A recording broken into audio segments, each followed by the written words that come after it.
dear author and invited guests. Welcome to the technical session 5. Good afternoon, everyone. It's my great pleasure to welcome you to the 5th International Conference on Information and Communication Technology for Intelligent Distance Learning. On behalf of ICTIS 2021 Global Knowledge Research, we are thankful to everyone who present on this digital platform to make this conference more possible. During this unpredictable circumstances of COVID-19, we wish everyone and families a protected time and give this together fast. I hope you will enjoy the last day of our knowledgeful and interactive session. Now, I would like to introduce our two session chair of the session, Dr. Rajan Patel and Dr. Nisha Patel. Welcome both of you, sir and madam. Thank you, madam. Patel, he is a professor in the Department of Graded PIT and PQ in charge at Gandhinagar Institute of Technology. He has more than 15 years of teaching experience in the field of computer science and engineering. He has more than 51 publications in the national and the international journals and conferences. He presented 17 articles in National International Conference, including IEEE, Science Direct, Springer, and elsewhere. Dr. Nimisha Patel. She is an associate professor in the Computer Engineering and Department of Indus Institute of Technology and Engineering at Indus University, Ahmedabad. She has more than 17 years of teaching experience in the field of computer engineering and information technology. She has 46 sessions in the various conferences and journals of national and international practice with Focus, ESLBGP, and England. Welcome, Nisha Madam. Welcome, Rajesh. Thank you, ma'am. Now we can start with our papers. For the presenter, I have a special note. All the presenters are given 8 minutes for their presentation. And at the 7th minute, I will write a gentle reminder. And please, while the presentation is going on, all other participants kindly be muted. Now we move our first presenter.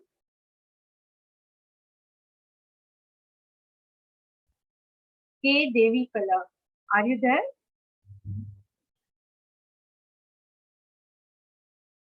K. Devi Kala. Are you there, anyone from this paper? Might be she not available. Sir, another paper. Pratibha Yalagi. Sir, one next year. Pratibha Yalagi. Are you there, ma'am? Yes, ma'am. I'm there. Okay. You can start your presentation and share your screen. May I start my presentation? Yeah, you can. Okay, ma'am.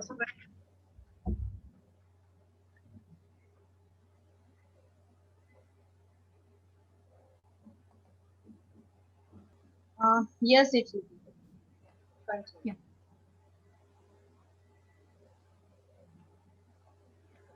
Yeah. Good afternoon, the session chair and all the participants of this conference, ICTIS 2021. Myself, Dr. Pratibha Yargi, along with the principal sir, Dr. Shashikant Thalkude and Patnaik sir. We are presenting here today one of our digitized faculty course file, which is a Green Campus Initiative. We are from Walchand Institute of Technology, Solapur, Maharashtra.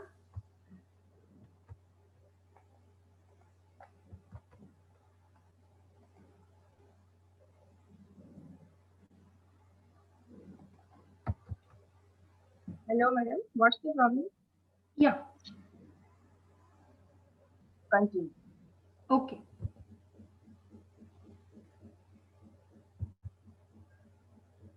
Is it visible? Yes. Okay. Yes.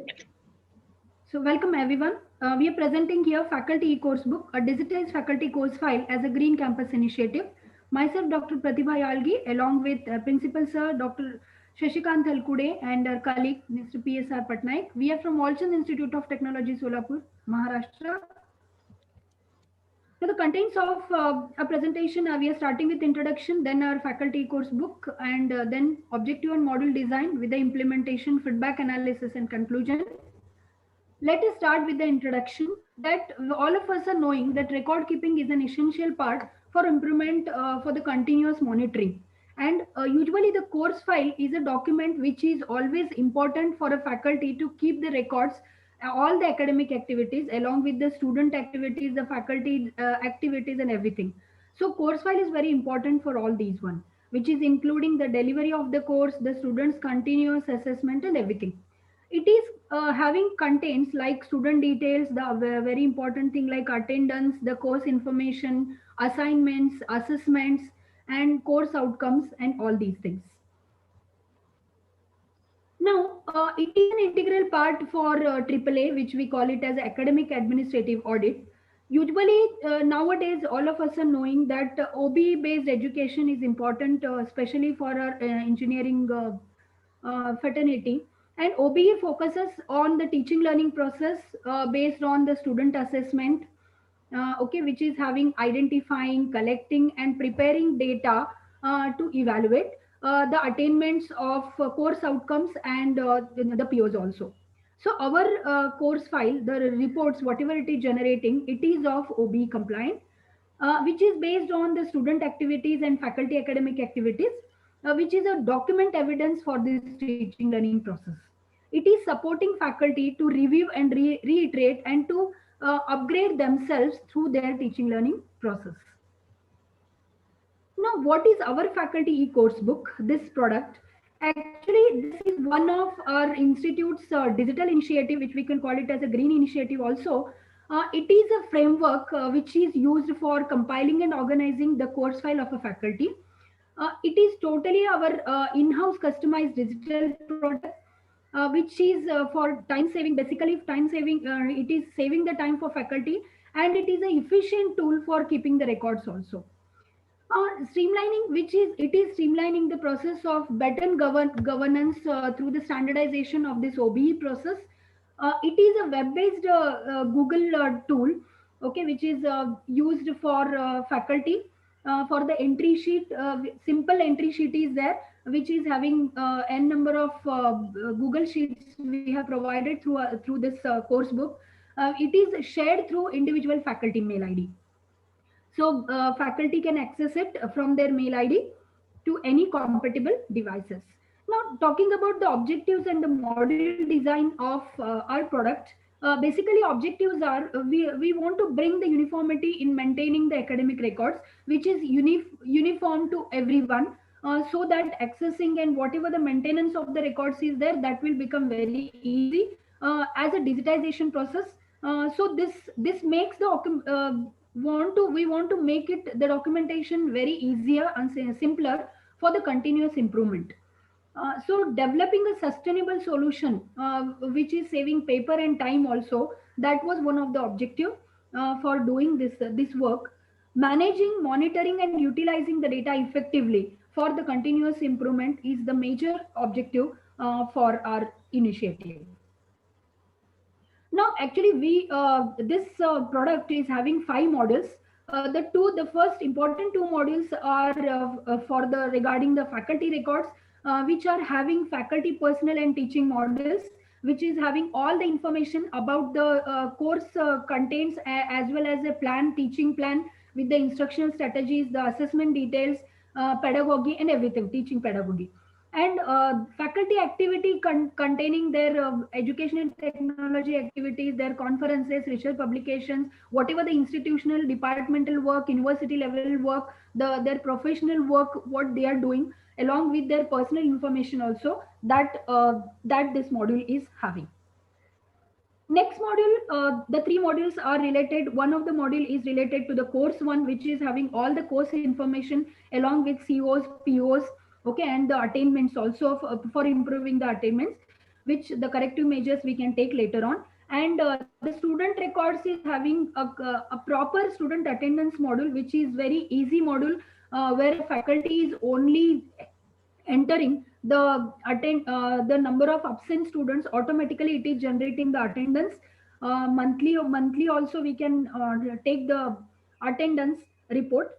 And assessment module, which is one of the major thing for the continuous improvement and assessment also. So which is having the in semester evaluation, the LCM activities, the internal continuous assessment, the NSEM evaluation, the student profiles.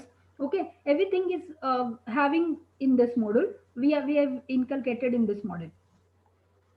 Now the development and implementation, about this, talking about the timeline, actually we have thought of this one from a long back. And from in 2015-16 we have taken a standard printed course book where a faculty has to enter in a hard copy, we using a pen. Daily they have to report in that. They are generating the report, means they are writing that in that course book, which is a printed version. But now when it is a printed version and the faculty is entering that one, to means exchange the information, that was very difficult. So then we have come up in 2016-17 as a simple word document, which is also again later for exchanging the data and for calculations and all that thing. That was not properly, means what you can say, that we cannot handle it easily. Therefore we have shifted to the Google Docs version.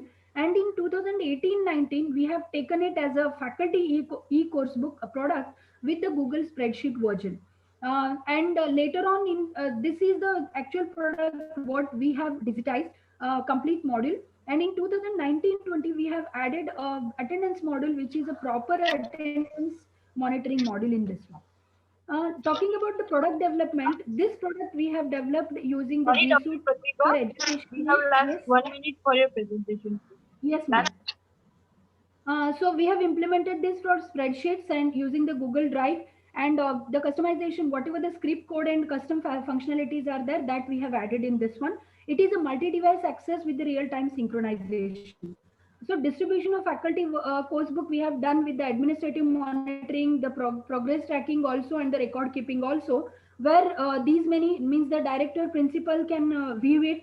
The heads of the departments are involved, the departmental coordinators are there, class coordinators are there, and teacher can only edit the contents of their own thing, and others can only monitor. So usage, very important, the daily record keeping by the faculty, that was used by the faculty, and it is accessible through individual faculty through their Gmail ID, and monitoring the activities done by the directors and heads. So these are our feedback analysis, where we got a very good feedback from the faculty and the administrators, where you can see that the saving of the time and the digitization achieved, we have got a very good feedback from these one, from the faculty, the users, who are the users here. So the progress aspects, where whatever the tracking of the student progress is there, that also we got more than, you can say 90% of faculty have given the proper, means strongly agreed that they are really tracking the students progress. And talking about the administrative feedback, administrators are also very happy that they are monitoring the progress of the faculty efficiently, which is increasing the productivity. So we got the recognition from AICT in 2018 that our faculty e-course book has recognized as one of the best practice, and it has published in the AICT's book as a best practice. And we got in 2019, as one of our initiative is green initiative is this one, we got the national award for clean and smart campus also. So concluding this one, that according to the faculty and administrative perspective, we can say that uniformity is maintained, time has saved, around 50%, maintenance and retrievals of records have become simpler, monitoring the student continuous improvement of the student was very easy. For the administrator also, the data available is timely there, easily accessible, and faculty performance has improved in this one. These are my references. Thank you. Uh, Hello, Pratibha ma'am. Yes, sir. Uh, this module that was designed in 2018, then eventually that upgraded, na? Right now we Yes, are sir. in 2021, so that's okay, fine, good one. But at this stage, in future enhancements, what I'm expecting, that should be add some intelligence in your system in these modules, right? For example, that once as a faculty, I had my details, I had the all academic or administrative details and all informations. So after some eventually time, that will suggest me this is my API score, what I have to do, what in what way how to improve it, and similar way for Yes, the sir. Yes, sir. That is our HOD, QC plan. In that, we are adding all those things also. right, Yeah. ma'am? Okay, fine. The rest of things are good. Hello. And Hello. Okay. Hello, Pratima ma'am. Yes. Yeah, please go to the reference slide. Yes, ma'am.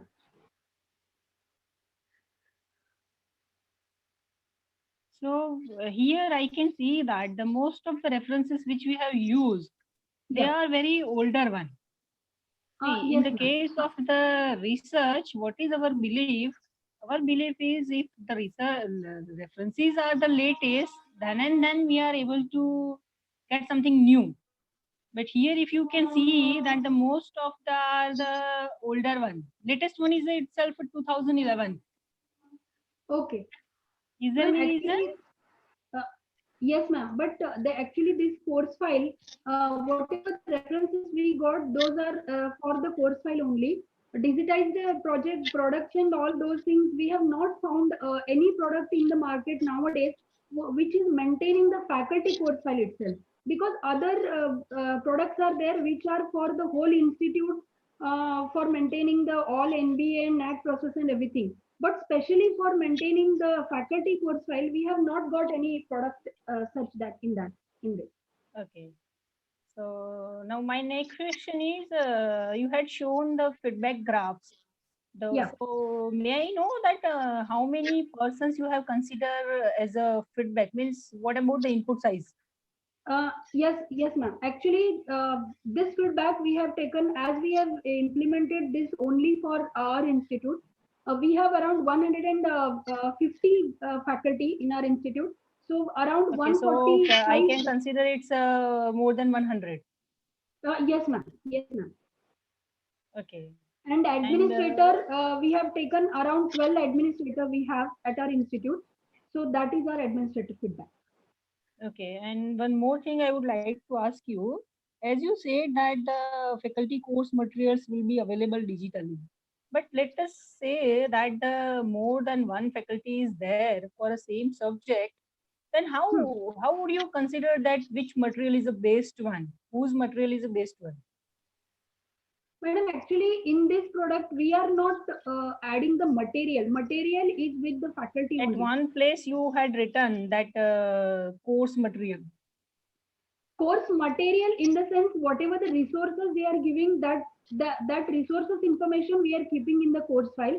Actual material is with the faculty itself. And if it is shared by more than one That faculty, is not going to be digitalized. Course material we are not adding in this product. Madam, I will add to what the Pratibha is saying. See, that is altogether a different issue. So what we have done, we have professional learning community for that, in which our teachers are creating the course content. Suppose your question is, I properly got, if I am properly understanding that if there are more than one faculty for the same course, because you may have more division, then how do you assess it? So what we try and do it, they will post their material on our what we can say module itself. We have what we can say blended teaching learning mode. Means classroom teaching is there, again various ET activities and instructional strategies also we use. We have a very different and distinct platform, and it is one of the best center of excellence for that at our institution level. So it's a big issue. We cannot bring it over here. Therefore, we have not done it. But it is done separately. Even we go for a Bodhi tree and other things also. Okay. Thank you. This is done from my side. Thank you. Okay, thank you. Anyone else? Okay, thank you, Dr. Pratibha. Thank you, ma'am. Thank you, sir. Move to our next presenter, Raj Lakshmi Mishra. Yes, ma'am, I'm present. Now you can start your presentation.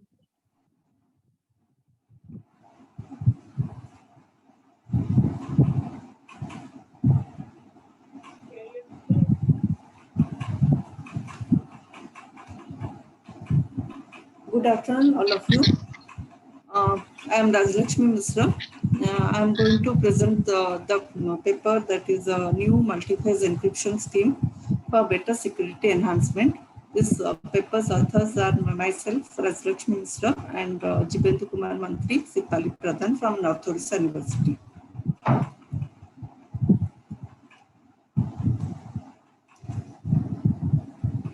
So with the progression of technology, nowadays it becomes very essential to communicate through unsecured open networks.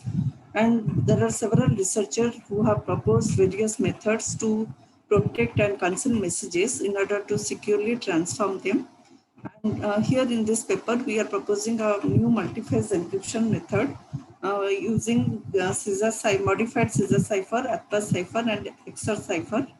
And this encryption scheme is done in multiple phases.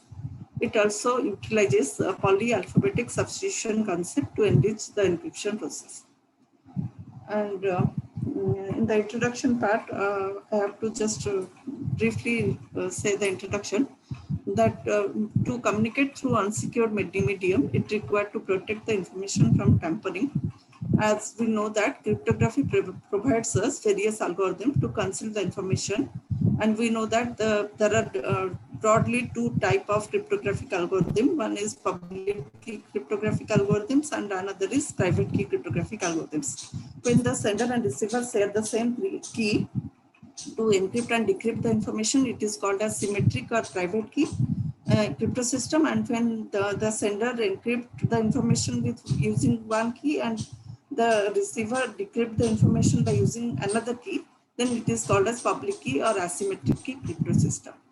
The traditional symmetric key crypto system are based on two principles called as substitution and transposition. The substitution cipher are again classified as monoalphabetic and polyalphabetic substitution ciphers. In this paper, we are proposing the encryption method, which is using the concept of Caesar cipher, XOR operation, and Atlas cipher. It is a polyalphabetic substitution scheme. And for this paper, we have gone through several literatures, but basically we focused on three papers, which I would like to discuss. That Beni Purnama and others, they proposed a paper, a new modified Caesar cipher cryptography with legible ciphertext from a message to be encrypted. In their scheme, they have divided the alphabet into consonant and vowels. Consonants are replaced with consonants and vowels will be replaced with vowels, so that the ciphertext is in the readable form. But but if the intruder gets the ciphertext and with frequency analysis, it can get the key. By frequency analysis of only vowels, they can get the key. And we studied another paper written by B. Muhammad, and the paper name is Automatic Key Generation for Caesar Cipher. They proposed an encryption scheme which combines Caesar cipher and elephant cipher. In their scheme, they are using the key was generated automatically from the plain text. So we have taken the idea from for generating the key from the plain text, and again we are using two more keys to make our system more secure. And another paper is written by Geeta Pinheiro and Shruti Saraf. That is the improved Caesar cipher algorithm using multi-stage encryption.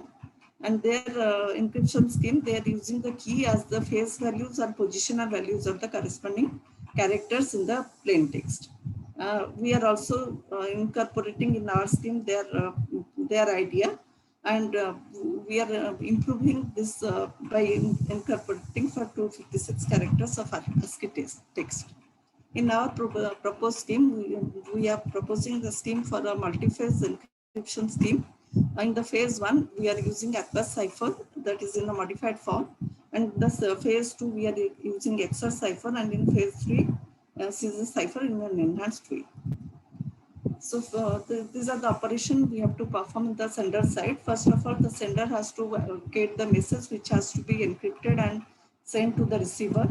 And from the plain text, the sender has to generate the key and share the key with the receiver. And the encryption process is done in 3 phases. First phase is Atlas cipher, and the second phase is XOR cipher, and third phase is modified scissor cipher. Then the encrypted message is sent to the receiver. Similarly, these are the operations we are performing on the receiver side. The receiver has to receive the shared keys and the encrypted message. Then the process of decryption has to be performed. As we know that decryption process is the reverse process of encryption. So the receiver has to perform first the modified scissor cipher operation, then the XOR cipher operation, and finally the Atlas cipher. And the key generation, first of all, we need to get the message which need to be encrypted and sent to the receiver. We need to get the ASCII values of the character of the message, and we have to find out the summation of all ASCII values of the plain text. Then the key K1 is generated as integer value of integer part of summation divided by number of character in the message. Then key K2 is summation modulus 256, and key K3 is the value of the summation. Then in the first phase, we are using Atlas cipher. It is a special form of affine cipher where the value of A and B is equal to m-1, where m is the number of characters in the alphabet. It was first used by the Hebrews, and in Hebrew alphabet, there were 22 characters, and in standard Latin alphabet, there are 26 characters.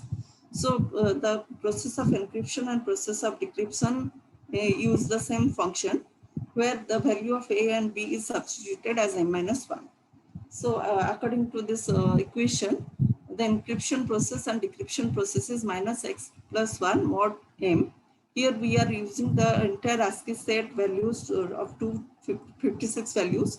So our encryption function and decryption function is -x plus 1 mod 256. So it will get us our first ciphertext C1. Then after getting C1, we have to do the XOR operation with K2. K2 is the average value of all the plain text values, integer part of plain average value. So we have to do the XOR operation. In phase 3, we are doing the modified scissor cipher. And to handle the non-printable ASCII characters, we are subtracting 32 from C2.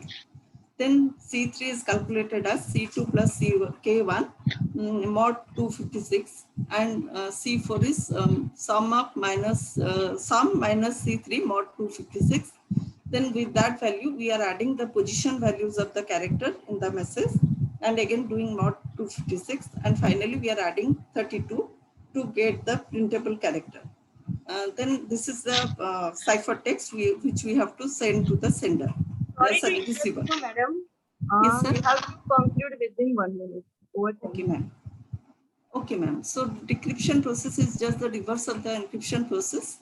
First, the modified scissor cipher has to be executed, then XOR cipher, then finally Atlas cipher has to be executed. And in our result and discussion part, we have taken a message that is secret message. And for that message, we have evaluated the ASCII values of all the characters and find out the sum. Then we have computed the keys K1 and K2 out of it. And this is the entire encryption process of our scheme. It shows each of the rows shows each of the steps. So the last row shows the ciphertext. Similarly, this is the decryption process of our scheme. The first row shows the ciphertext, and from the ciphertext, we are getting the plain text in each of the steps. This proposed scheme is secured from brute force attack because the key values are dependent on the plain text values. So for different plain text, the key would be different. And it is also secured from chosen ciphertext attack because the scheme uses a polyalphabetic substitution where the same character can be encrypted to a different character. Like in this example, E is encrypted to different characters. Similarly, S is also encrypted to M and N respectively. So it is difficult for the intruder to get the plain text from the ciphertext. And as our conclusion, The proposed scheme uses multiphase to encrypt and decrypt the messages. It employs polyalphabetic substitution scheme. Hence, the proposed scheme is providing security against brute force and chosen ciphertext attack. And as our future work, we need to incorporate the key exchange scheme in our other papers as the future work. Thank you.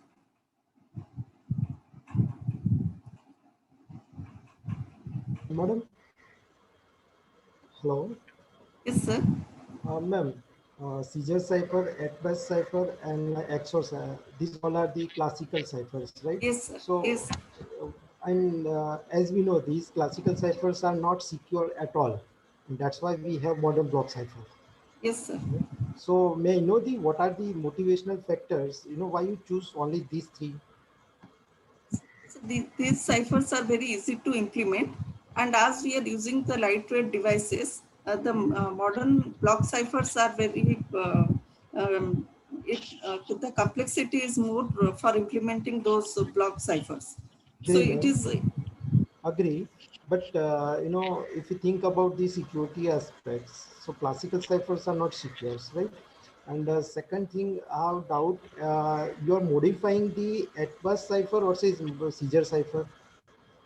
yes, sir. You are using the multi-phase encryptions with the help of three classical ciphers, one XOR, Atlas, and Caesar cipher. Caesar Right? cipher. Yes. But in your presentation, somewhere I seen you mentioned the word modified Caesar cipher as well as modified Atlas cipher. So I want to know in what way you are modifying the existing Atlas ciphers and what is you are modifying the existing of Caesar cipher. So, Caesar cipher is using a fixed, the original Caesar cipher is using the key value as a fixed number. Fine. But here we are using the positional values so that same text can be encrypted to different, we are incorporating the polyalphabetic substitution. So Caesar cipher, in Caesar cipher, the key That value is is monoalphabetic cipher. Fine. Monoalphabetic, but here we are using the positional values. So that's why the same value is encrypted to different character. Okay, fine. Okay. Hello. Yes, ma'am. Yeah. So, madam, whatever you have presented, that is okay. You can use a classical cipher. Yes, But I wanted to know that whatever the scheme you have implemented, so what about the security level that you have achieved in your algorithm? I mean, how much time will it require to break it? So then we can get the exact idea how much it is secure. Okay, ma'am. I have not I hope that. you understand my question. Yes, See, ma'am. if you refer the DES, ES, then the author itself have written that this many years are required to break Yes, it, ma'am. this many time is required to break it. So I wanted to know in your case, what is the time required to break it? Ma'am, I have not implemented that part. Can I say? Yes, sir. So in that case, that's purely depends on your key size, right? K1, K2, and K3. Yes, Right? sir. And one thing you are considering the K1, that is sum of the integer part, Yes, right? ASCII values, sum of ASCII values, and you are considering it in the form of integer. So ultimately, it's a number, right? So that's purely depends on mathematically. So that Yes, can be easily breakable. I mean, easily can be predictable. If I'll apply the brute force search attack, right, for key. so in that case, you have to use 256 test cases for each of the character. 256, yes, but the number is only 256. No, limited number is there. For each character, it is not fixed for all the characters. Okay. So 256 factorial, if I'm not wrong. Yes, 256 into the message length. Okay, fine. Sorry, 256 multiplied 256 up to the message length. Okay, and one more thing. Do I remember the three keys, K1, K2, and K3, or say the subsequently the K2 and K3 that will be generated based on your message, or say K1? No, K1, 2 and K1 and K2 are the keys. Okay. So I need to remember the K1 and K2. Yes. Okay. Fine. Okay. So you have to think about that the security aspects of algorithm or itself proposed Yes. work in Yes. terms of key, length of key, or itself the security of your message. Yes. Thank you, sir. Okay. Welcome.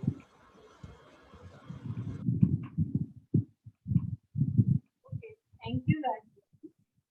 Thank you, ma'am. Is our next presenter Rajwal S. Telkar. Are you there, Rajwal? Hello, ma'am. So I am Prajwal S. Telkar, ma'am. You can start. Yeah, sure.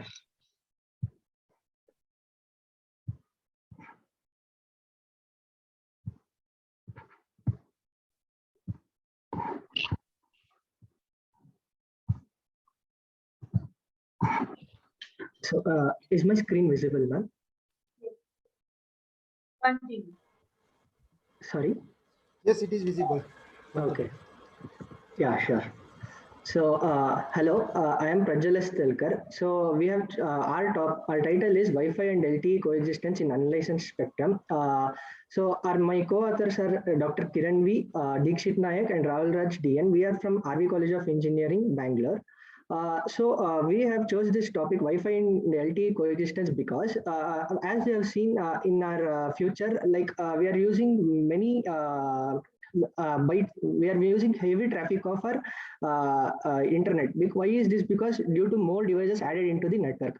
So since we have added more devices into network, we have to provide usage of the bandwidth has become more. As we can see the forecast, it was 30.6 exabytes in 2020, and only in Jan 21 we have seen around 56.8 exabytes of traffic which has been generated. So how to mitigate this is a major problem. So how to mitigate this? We were analyzing, that was our motivation, why, how to mitigate this problem. And we saw a lacuna which can be held for this situation, such that we used our we have two spectrums, that is licensed spectrum and unlicensed spectrum in actually available.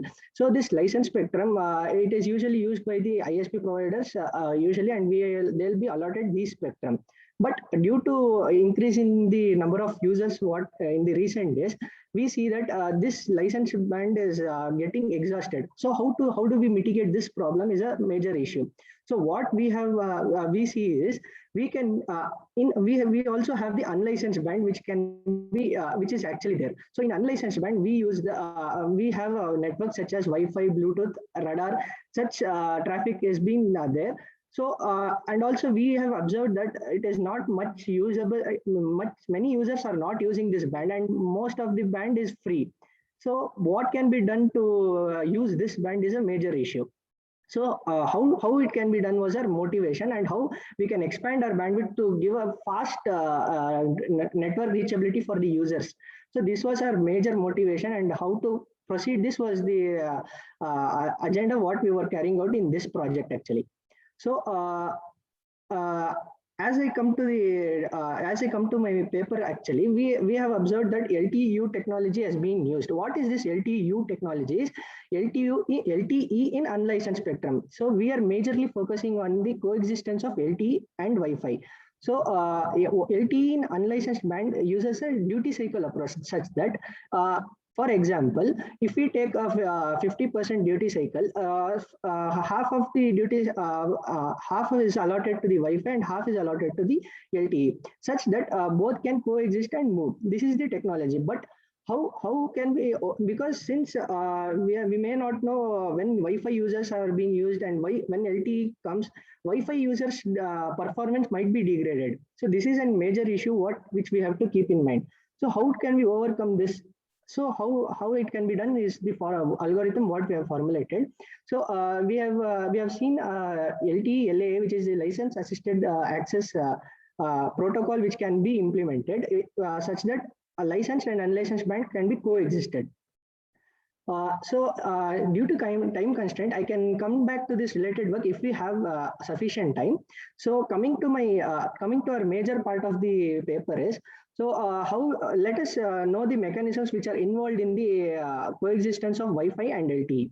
So majorly we have observed that LTE-U incorporates three major algorithms, such as channel selection mechanism, carrier CSAT, that is carrier sense adaptive transmission, and OSDL, opportunistic supplementary downlink.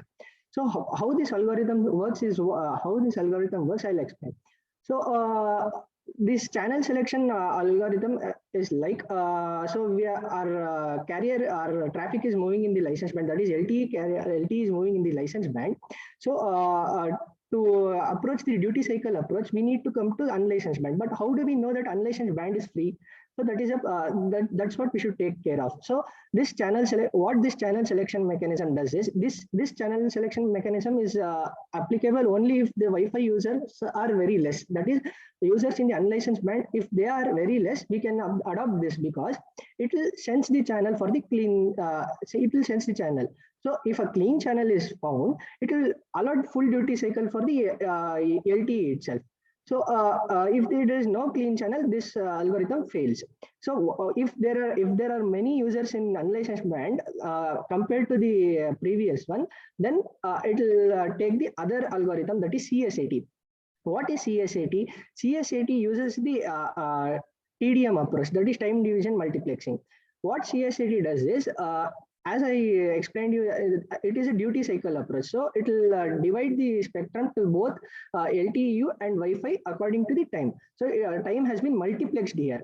So both LTE-U and Wi-Fi can move, coexist between them and can move. So, but we see there are many challenges between this, because the performance degradation of Wi-Fi users has been shown actually. So this method may not be compatible for users who are many in the unlicensed spectrum. So how can we mitigate this problem? So we have to go. We have made a research on this, how to mitigate this problem in our further paper. So there is also a mechanism known as opportunistic SDL. I would like to explain about cell-specific cell-reference signals. That is, what it does is, it will always be sensing the channel, even though in the unlicensed spectrum, if it is to know whether it is free or not, it should be sensing the channel. That is the automatic thing what we can be done. But in opportunistic SDL, what can be done is, this can be applied only if there are very less users in the unlicensed spectrum. What it can be done is, so it will see, we can turn off the situation where like LTE wouldn't sense the channel. So if LTE users are more, and if there is a surge of the bandwidth, then only we can move into unlicensed spectrum. If there is no surge of LTE users only, why do we simply need to go to unlicensed spectrum? So that would be simply a burden on the unlicensed spectrum, because we are creating a traffic by sending CRS signals. So that can be controlled using the opportunistic SDL. So it basically senses the threshold of the spectrum actually. So from that we can understand the parameters which are involved. So now we have understood LTE-U approach. Now what we have presentation. Sorry. Conclude first. You have last 1 minute for your presentation. Okay, sure, madam. Okay. So I would carry on fast from here. Like so now we have formulated an algorithm for this. That is the LTE-LA. That LTE-LA is a protocol. Okay. So LTE-LA protocol, what it does is, it uses the LBT algorithm. What LBT algorithm does?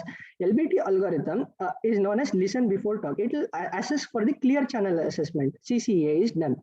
So in CCA also it can be normal CCA or enhanced CCA. How this LBT works is, as we can see, what this algorithm we have designed tells us, so whenever a channel is free, okay, you can transmit. If the unless this is done when the coexistence between LTE and Wi-Fi has been done. So okay, whenever a channel is free, you can easily send the LTE traffic actually. But if the channel is not free, what can be done? So we need to check with the if the channel is not free, it will go for a random backoff timer, which is similar in the CSMA technique of Wi-Fi. So this LBT also senses the channel. If the channel is not free, it can go from, we'll have a contention window. It can be usually 2 to the power of n, okay? So if that contention window, we can set a random backoff counter. So when this counter decreases, if the channel it will check if the n is equal to 0. If yes, it will transmit. Else, it will decrement the counter. Similarly, this process will be done till it reaches 0, and then it will send the traffic. So we can coexist between the LTE as well as Wi-Fi in this way, which we have found which will be the efficient than the duty cycle approach. Also, I would just brief about this. What we have done is we have added the LBT access manager here. So which will sense the channel, which will sense the spectrum channel, that is the which we will be calling it as LAA protocol, so that it will coexist between Wi-Fi as well as LTE. So when this coexists, LBT channel access manager will just sense it using the LBT algorithm, and it will give the traffic to the corresponding layers. So this is all the since I have the time constraint, it's basic what the layers does. So we can take it further. So concluding our paper, what we have done is we did the analysis of the coexistence between Wi-Fi and LTE, accelerated which is the better algorithm which can be used. So a detailed discussion we have done in our paper, which is very important for the upcoming 5G technology, which is being implemented. So because we need to accommodate many users, which has been increasing exponentially from the past few years. So what is the solution? What we can give is what we have formulated actually. These are the algorithmic approaches what we are trying to give actually in our paper. So these are our references which we have referred. This is a brief about our paper actually. Thank you. Thanks for Springer ICTIS for giving us the opportunity to present our paper. Thanks a lot. Yes. Yes. Rajwal, Yes, the concept that is good. But you have to, these things you already done in the form of theoretically, and yes, later on you have to simulate it, you have to verify it, and then after you have to test your system on the existing one or in the real scenario. yes, and sir. how doubt in the sense, logically you are going in a wrong way. This is my perception. So you just go to the back slide of your flowcharts. Okay. You just correct on it. This one, yes. Next. Okay, sir. Flowchart. Which flowchart, sir? Next slide. This yes, one? this one. See, Okay. In this flowchart, there is no starting and there is no ending point. So obviously, here we have confusion from where we have to start and from where it will be okay, sir. end.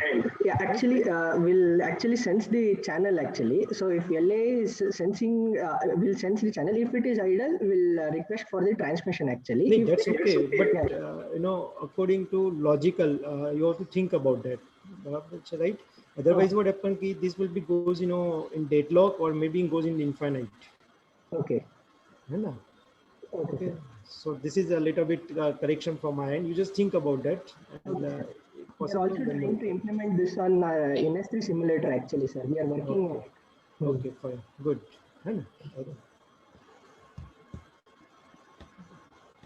Okay, take it. Done. Okay, sir. I stop sharing. Okay, yes, sir. And next presenter, please.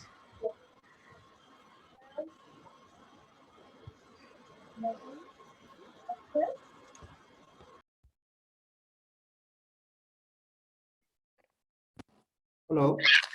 Yes. Yes, You can start.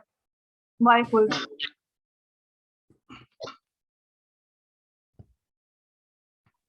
Good morning, one and all here. Okay, I'm myself Navin H.M., working as assistant professor in CSLD department, BIT Davangere. Now Could you please a little bit louder? I'm giving the presentation on my paper, segmentation of lung region, a hybrid approach. These are the contents. Before that, the co-authors are Dr. Manjuna C. and Dr. Manjunath Aradhya.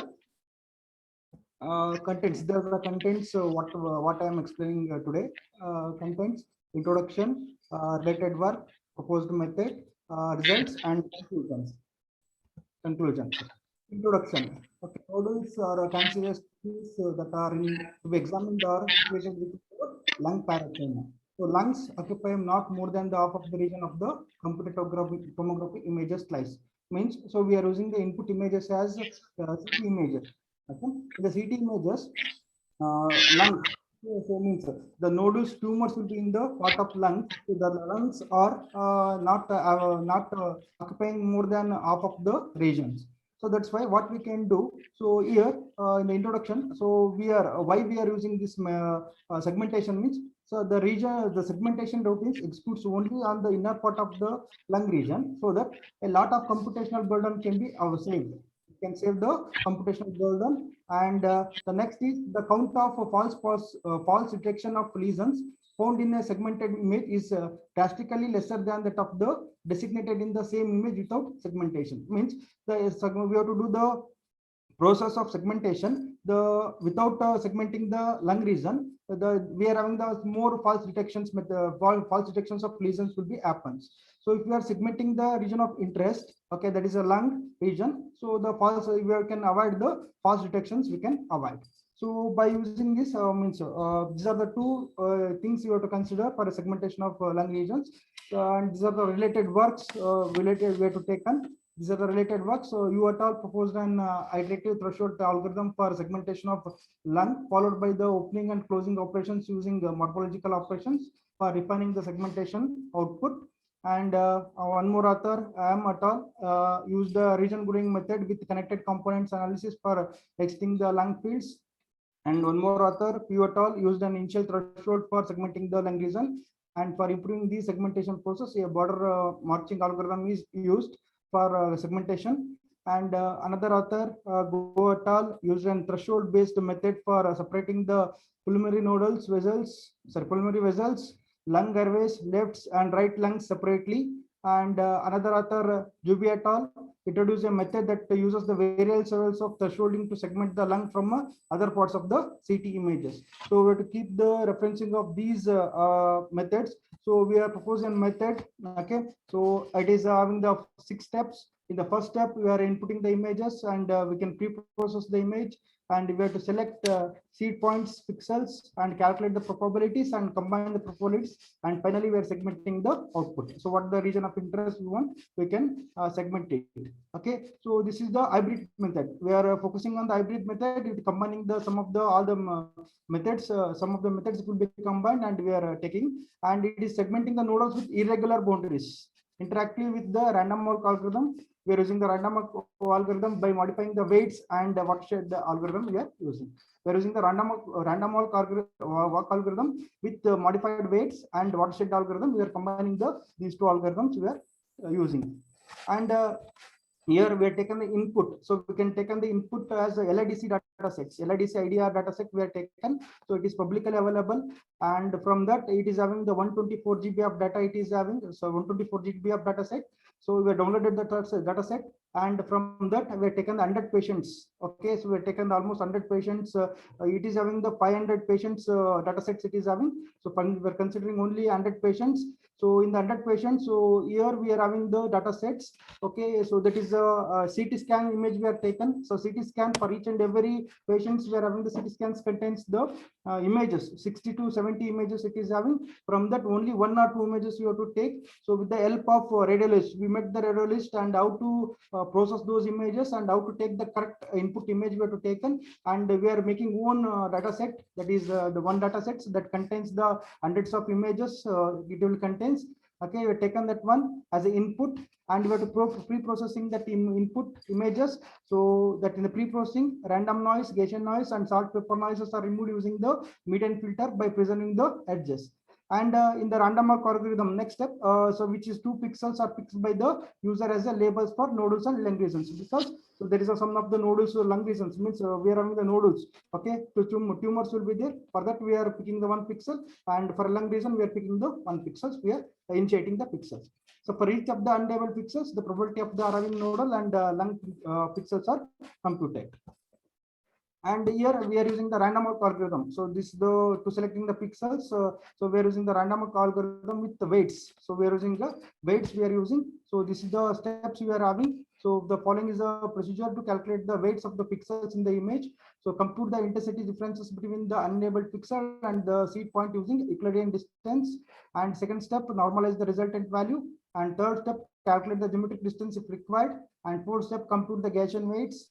And fifth step, using random algorithm for segmenting the nodules. First, we have to set the weights. Afterwards, we have to use the fifth steps. We are using the random walk algorithm we are using.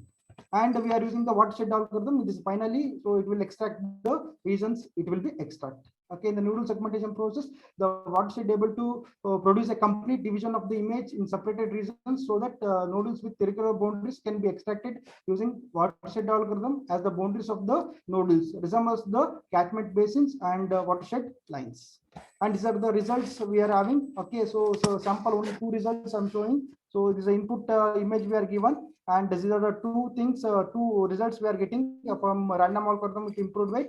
And afterwards we are applying the watershed algorithm. So we are getting the results we are getting here. So here main important is it is not a tumor. Like it is not a tumor, it will be attached to the lung, it will be separated clearly, and also ear. Okay, so we are some of the things we are avoiding, and we are concluding that proposed lung segmentation algorithm performs well with the irregular shape of a boundary of the lung and type of lung nodule. To measure the performance, we are using the 4 parameters we are using: pi, global consistency error, boundary displacement error, dynamic index, and variations of informations we are using. And this experiment shows that the proposed method performs well and promising results it will use. Thank you. Naveen sir, Hello, sir. see, I have 2 questions. The question number 1, that is, what are the motivational factors, or say why you choose the hybrid approach in terms of you collaboratively included the 2 or 3 algorithms, right? For that we have many algorithms, we have many existing algorithms are there, but among them you choose only this one. Okay, sir. Yes, sir. Because here there is no terms of comparison. For example, you just go back in your proposed work, back slide number 7, I think. Hello, sir. Slide number 7. Hello. Yes, slide number 7. Slide number 7. Okay, sir. Right. So random walk algorithm, right? So you choose. Why we choose random walk algorithm? So this random walk algorithm, sir, we are using so because of so we are using the recent so because why we are using is by using the random walk algorithm we can get reasons, because we are having the multiple reasons we are having. Okay, so by using the random walk algorithm we can get the reasons. Okay, because the reasons, lung reasons are not in the 2 reasons it is having, no, sir, in the image slides. So 2 reasons will be there. If you use the random, that's okay. That's okay. But apart from random walk, there are also other algorithms are there. yes, sir.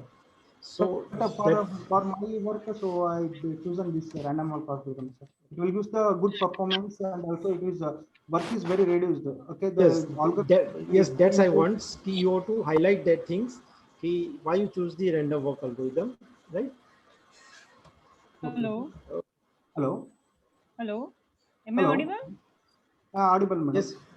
Yeah. So I would like to ask you one question.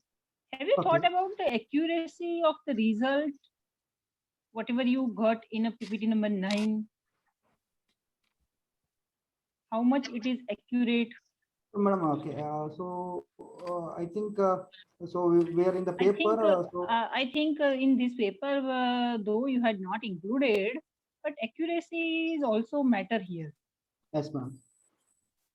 We need to understand that how much accurate result we are getting, and we need to compare this thing with the existing one also. Okay, madam. Okay, this is Okay. from my side. Okay, otherwise it's good. Okay, ma'am. Thank you, Naveen. Yes, ma'am. Thank you, Naveen, for your presentation. Thank you, ma'am. Next, we have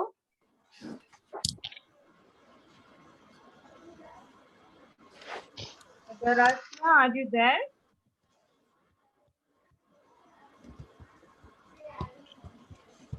Hello, Nagarashna. Are you there?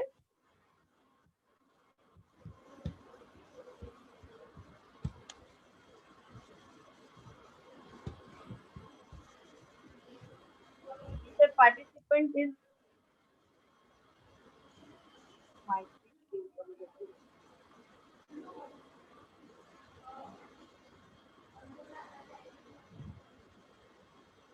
They will joining the session. Wait for a minute.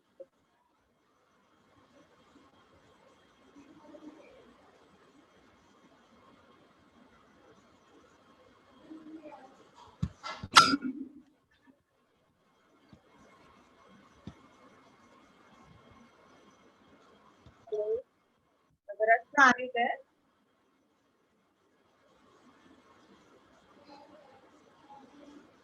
Hello, am I audible, ma'am? Yes, you can start your presentation. Okay, thank you, ma'am. I have, forgive me because I have some uncertainty in the network connection. Sure.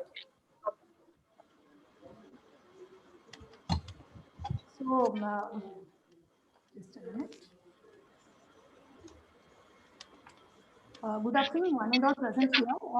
This is myself, Mrs. Nagratna, scholar in the Department of Electronic Telecommunication, the Anand Sagar College of Engineering. And I'm pursuing my research under the guidance of Supervisor Dr. Jamina S., professor in the same department, the Anand Sagar College of Engineering. And my topic of presentation is a brief review on multiple valued logic-based digital circuits. So, and my slides are going to contain the introduction, comparison of all the logics, and the ternary and the review of ternary digital circuits, and the quaternary and the review of quaternary digital circuits, and finally the conclusion, future scope, and the references. So first, let's talk about what exactly a digital signal is. So any information is represented in all our digital circuits. Any information is represented using a digital signal. So any value is represented using a digital signal, and there are two varieties of representing the information, or the signal can carry two types of information or two types of levels. So the first, in the case of binary logic, as all of us know, most of the digital circuits are implemented using the binary logic, wherein the input or the output can be in two discrete digital levels, either 1 or 0, called as bits. In contrast to this binary logic, we have another logic called multiple valued logic, wherein information is represented using a different levels or number of levels more than the two. Okay, so as a part of multiple valued logic, most widely MVL circuits are, or MVL logic are, the ternary and the quaternary. In the case of the ternary, so we'll just go on to the next slide, wherein we'll compare what exactly you mean by the binary, ternary, quaternary, all these means.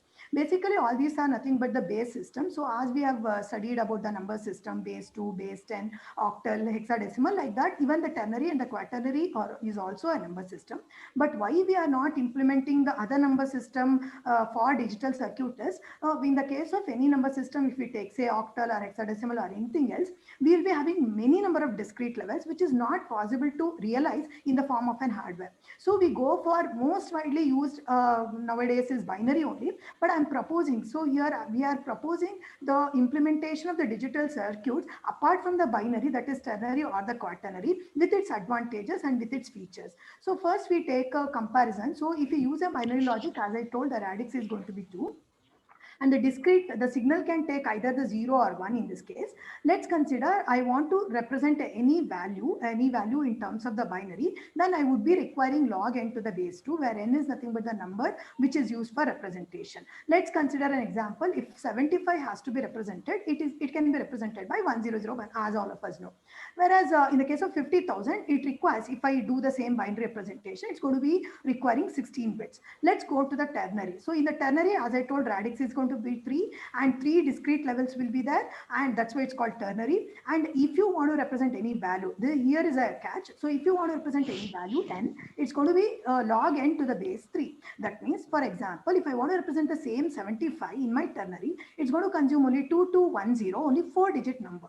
So in the same way, if I let me concentrate on a larger value, which is 50,000, it's going to be taking only 10 trits, where trit is nothing but one ternary digit. Okay. And in the same way, quaternary, 4 levels, discrete levels will be there, 0, 1, 2, 3, which I name it as 0, 1, 2, 3 for my comparison, log n to the base 4. And if I go for 50,000, representing a 50,000, it's just going to consume only 8 qubits. If I compare, if I want to, whenever I have a necessity of comparing or operating with a larger value of a data, my binary is going to be failed because 16 bits is going to consume, whereas a ternary is going to consume only 60% of what the binary consumes, and quaternary is going to consume only 50% of what the binary requires. So the bottom line of this is, in order to represent an information, we require a less number of lines in the case of multiple valued logic compared to that of our binary. So that's a bottom line. So now we compare the binary, the ternary and the quaternary, which is most widely used MPL. Where the researchers are concentrating more on ternary and the quaternary. So the radix system equal to 3 in the case of ternary, and the quaternary, the radix system equal to 4. And each individual discrete level or a bit is called as, ternary bit is called as a trit, and it is qubit here. And we have two forms of multiple valued logic to represent the positive and the negative numbers. The positive numbers are represented using an unbalanced ternary in the case of ternary, and the same thing is represented using unbalanced quaternary. What do you mean by unbalanced here is, it is used to represent only the positive numbers, where 0, 1, 2 will be the discrete levels. Okay, and the same 3 levels can be taken as, represented as -1, 0, 1 in the case of balanced ternary. Why the level will be get changed here? Because whenever I have a need of representing a negative numbers, I need to have a negative weightage. So I introduce one of the level as a -1. Okay, and the same thing here with the quaternary, we'll be using 8 different signal levels, because we have a formula m is equal to 2r plus 1. In a case of balanced quaternary, we have to represent a number from -r to +r, means we have to use m as an odd number. If I choose m equal to 7, then the r will be equal to -3 to +3. Okay, and we have a, though you have a many signal levels for this balanced quaternary, we have undue advantage of this the balanced quaternary system, which we'll discuss later. And then one more feature of the ternary logic system is it has an optimum radix. Usually the radix of the ternary is going to be 3, and we assume that whenever we have to calculate the number, the width of the number, the width, w is the bits of the number to use to represent a number, then the b to the power of w, there b is the base and w is the width of the digits, or width of the digits used to represent that number. If b is equal to e, what is e? Is nothing but a Euler's number, which is a natural base of the algorithm, base of the natural algorithm. So E is equal to 2.715. So that is, if any base, if you choose, if it is equal to, almost equal to 2.718, then it is going to be the optimum logic. So the ternary has an advantage because it is little more than the 2.718. So we can use a ternary logic for the optimization, as an optimization logic for representing the number. And of course, we have one more advantage of the quaternary, which is compatibility. So because it's binary, it's compatible with the binary, because 4 radix equal 4 equal to 2 to the power 2. So easy to replace the binary circuits existing with a quaternary. And we have a less number of levels compared to that of any MBL, easily can be implemented. Of course, ternary, it's not more levels, also less levels, and compared to binary, it is optimum. So ternary circuits has a potential advantage in implementing in VLSI circuits. And quaternary also, we have something called carry-free addition, which we'll discuss later. And then we have advantages of MEL. So the basic advantage is the less number of interconnects, because one line is going to carry multiple information. So when the data is more and when the value of the data is more, you need less number of lines to carry out that. So the reduced number of pins also reduced. And one more thing is the chip area. In the chip area, 60% of the chip area is consumed by the devices, whereas the 40% of the chip area is consumed by the interconnects.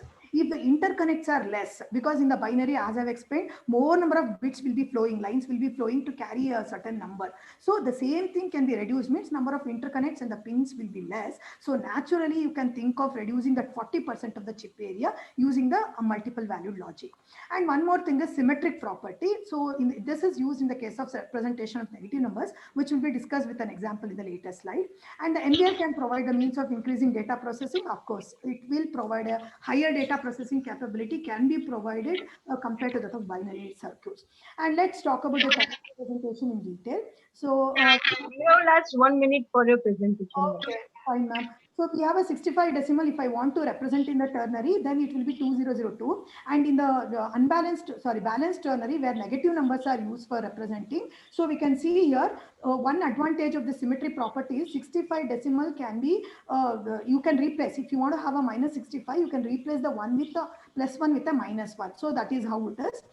And I have reviewed some of the papers. Of course, there are much papers, which I am portraying only few of them. So the first one is going to implement algorithms. So this paper has proposed several algorithms in order to do all sort of operations on the ternary number using increased complement method. And they have calculated the complexity also. Whereas in the case of second paper, they have implemented everything using MOSFETs with a variable threshold voltages. And using those modules, they have implemented 1 bit, and after cascading, they have implemented 2 bit, and have even compare the propagation delay of all the things. And of course, the ternary is showing the promising, lesser delay compared to that of the binary counterpart. And we have the same thing is implemented using VHDL, hardware description languages also. And the same ALUs are implemented using DPDAT. They have realized an ALU hardware using a DPDT, dual pole, tom switches. So, and we have the same ALUs are realized using the carbon nanotubes,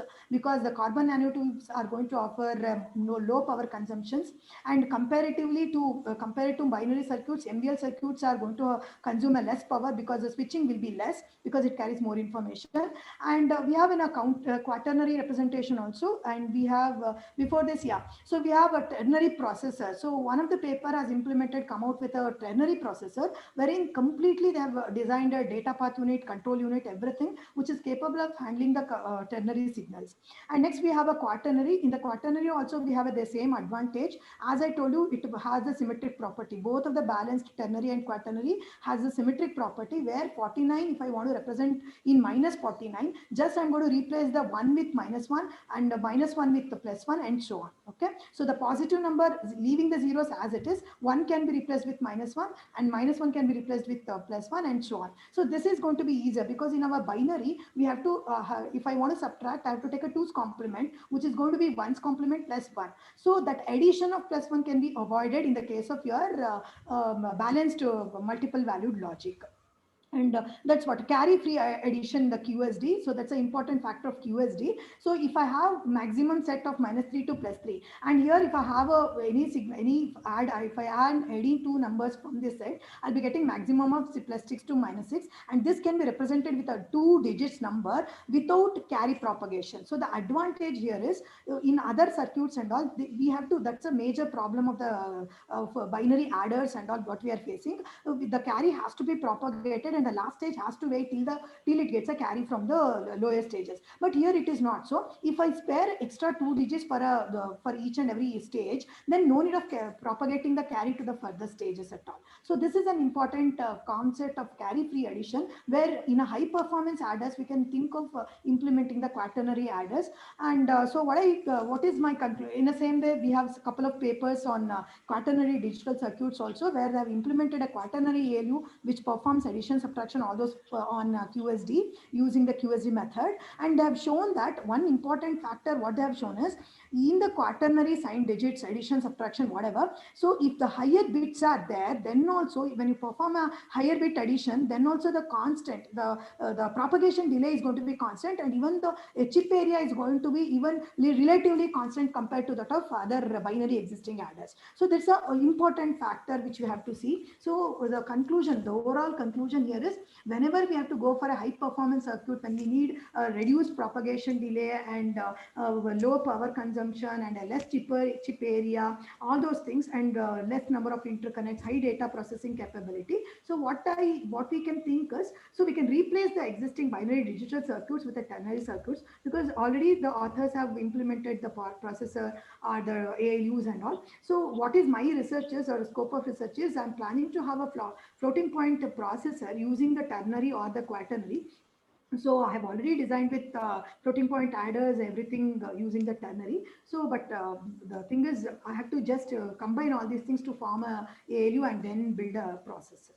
So this is a conclusion, and thank you for sparing, and any questions, you are most welcome. Ma'am, Yes. it was a really good, analysis. But I have one doubt in the sense we have right now, that is, binary system.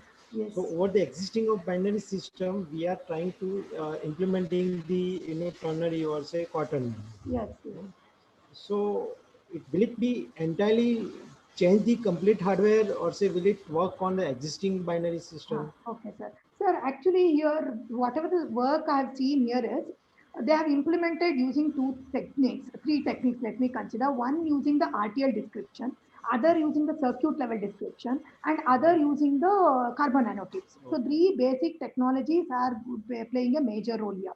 So in the first one, what I believe is, most of the binary circuits, even today in VLSI, using all VLSI circuits, they are implemented using the MOSFETs. So only thing what we need is the MOSFETs with a variable threshold voltages. Okay.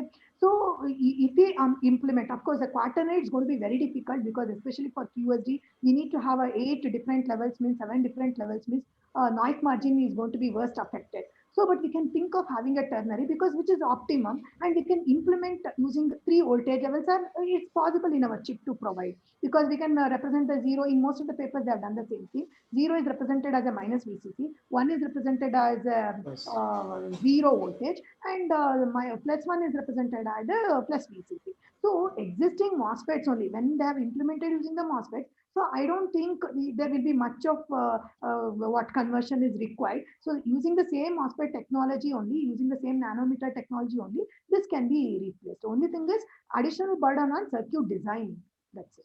And testing, verification, because it's still at a beginning stage, very beginning stage it is. So testing and verification is required, yet to be done. Done. Thank you. Any other questions from?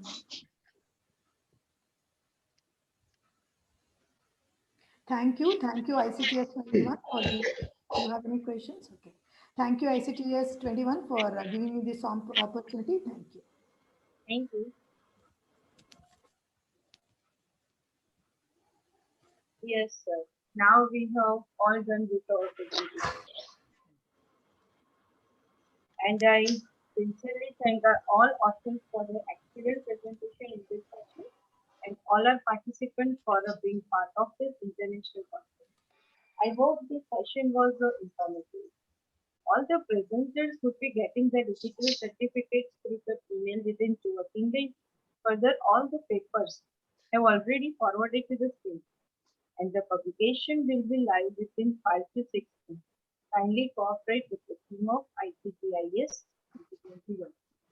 Now, I would like to thank our session chair, Dr. Rajan Patel and Dr. Nisha Patel. Thank you, both of us, joining us and chairing the session. Thank you, madam.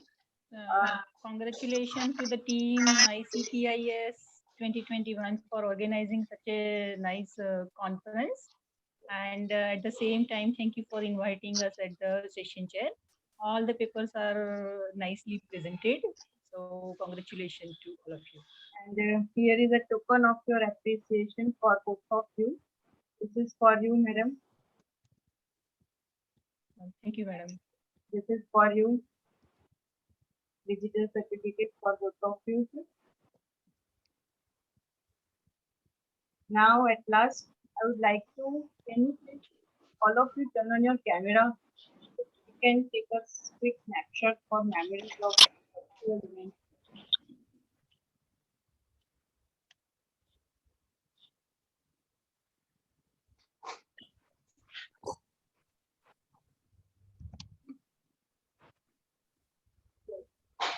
Okay.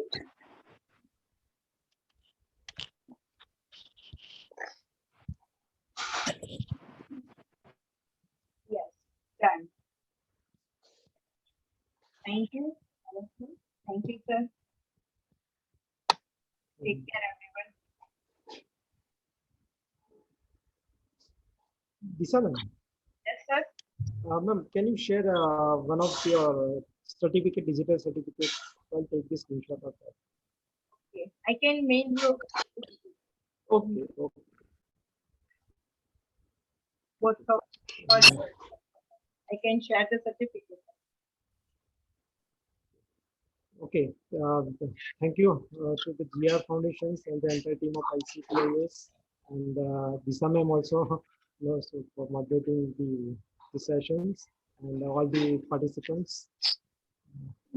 Amit sir is busy in another session, so there is parallel 3 sessions. So. Thank you. Take care, everyone. We will end this session. Thank you.